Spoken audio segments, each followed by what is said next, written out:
Welcome back, Crammers, to question 20. ABC and DEF are similar triangles. Work out the value of AB.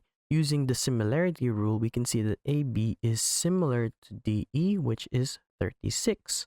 So we have AB, and we have to divide it by another side that's in the same triangle. So here we have AC, which is 45, is equal to DE, which is 36, and we have to divide it by the same side. So if this is the base here, we have to divide it by the base here. So that's 20. We can isolate AB by multiplying both sides by 45 times 45, and we can find out what AB is using our calculator. So here we have 36 divided by 20 centimeters.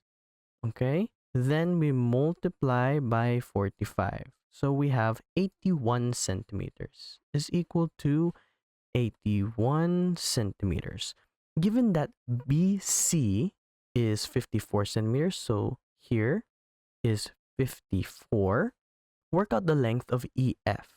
We can use the exact same formula as before. We can see that EF divided by the base, which is 20, must be equivalent to BC, which is 54, divided by its base, which is 45. Again, we multiply both sides by 20 to isolate EF, and this cancels out. So we have EF we can find using our calculator.